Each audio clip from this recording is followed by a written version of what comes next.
Solo victory cups are starting again soon, and they're still by far the easiest way to earn in Fortnite. This season, Epic has drastically increased the number of players who qualify finals in each region, making it easier than ever to qualify and win a game in finals. Also this season, the shotgun and AR meta has been changed significantly, so in this video I'm going to be going over the optimal loadout for solo victory cups this season. So, I'd really appreciate it if you could like and subscribe, and without further ado, let's get into it. Starting off with shotguns, for both opens and finals, the gatekeeper is still a really good option. It's easy to hit shots with if you know your aim isn't your best quality, because of its big reticle, and the high fire rate means it has a high DPS. It's particularly OP when it has the drum mag attachment, increasing the number of shots in the mag from 3 to 5. The other shotgun that stayed from last season is the hammer pump, which is still just your typical pump shotgun. This is a good option if you know you have good shotgun aim, having the ability to put out insane amounts of damage in one shot, and being really good for playing peaks. However, the new shotgun addition this season, the Sovereign, I would argue has the potential to be the best one in the loot pool. It basically does the same body damage as the hammer pump, while having the fire rate of attack, with the gold doing 101 to the body and 155 to the head. Disadvantage of this shotgun is the large reticle when not ADSing, and when you ADS, the fire rate reduces to be close to that of the lever action shotgun. Although this sounds like a massive disadvantage, ADSing greatly increases the accuracy of the shotgun and actually means it has really good range. Lots of pros, most notably Muzz, have been running this shotgun as their main shotgun and doing really well with it. I'd suggest practicing with this shotgun in creative and ranked to see if it fits your playstyle, otherwise honestly either of the other two shotguns are a pretty good choice. Shotguns are predominantly personal preference this season, but if you can't choose, I would default to choosing the Sovereign. Next, secondary weapons. I'm going to start off this section by saying that I strongly advised against running an SMG this season. There are two SMGs in the loot pool, the Hyper SMG and the Micro SMGs. The Hyper SMG was one of the two SMGs in Chapter 5 Season 1 and is incredibly mid, with the gold one only doing 16 damage. The Micro SMGs, however, are a bit better, actually being really good at close range with an incredibly high DPS. Saying this, they're useless after more than around 5 meters from the enemy and waste so much ammo, so they just aren't worth running. If you can't run an SMG, this means you're going to have to run an AR, so which AR should you run? There are 3 ARs in the meta this season, one of them being the Burst AR. This is just your standard AUG with a 2-shot burst doing pretty good damage at both close and long range, especially when a muzzle brake has been attached to reduce recoil.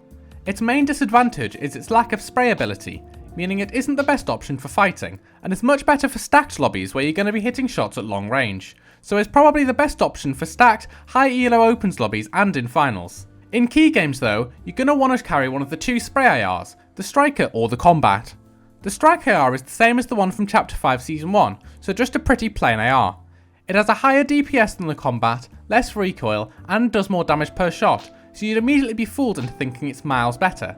But it has massive bloom, so it can be really hard to hit shots, especially at long range, and it just generally feels like a more clunky weapon to play with in my opinion. For this reason, I personally will be carrying the Combat AR if you want a spray weapon. Your third slot is where the optimal loadout for opens and finals splits. I'll deal with opens first. Since the jetpack's been removed, it's viable to be running a third weapon or utility item in opens. The best option for this, in my opinion, is the Monarch pistol. If you haven't had a chance to use it yet, it functions very similarly to the pulse rifle. When hip firing, it does less damage with a higher fire rate, but when ADSing, it does loads of damage with a low fire rate.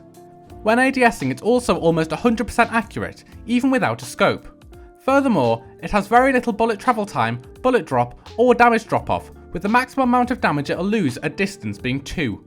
It takes light ammo, but the gold does 132 to the head when ADSing, making it ridiculously OP.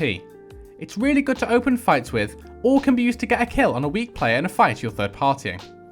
This pistol is often held by pros, especially in lobbies where they're going to need surge, simply because of how OP it is. Plus, in finals, this could even be run instead of your AR.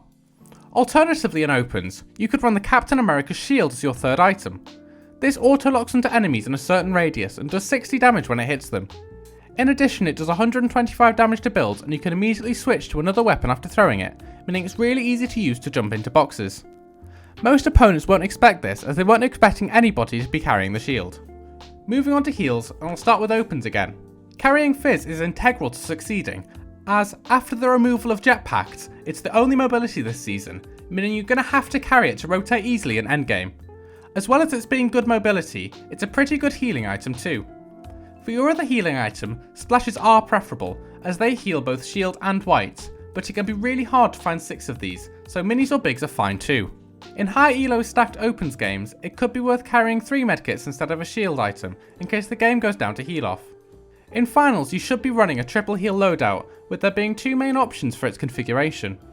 You have to be running Fizz for the same reasons I gave earlier, but alongside Fizz, you could either run 6 medkits or 3 medkits and 6 splashes. Once again, splashes are really difficult to find, so the 6 medkit loadout is the one you're most likely going to have to go for. However, splashes are really important if you can get them, because they can outheal Storm Sickness until it insta-kills you obviously, while medkits can't, so you'll need to carry them in finals if you want to win a game. So, I hope you've enjoyed the video and you've taken something from it to help you perform well in the Solo Victory Cups this season, and hopefully get some earnings in finals. I'd really appreciate it if you could like and subscribe, and I'll see you in the next one.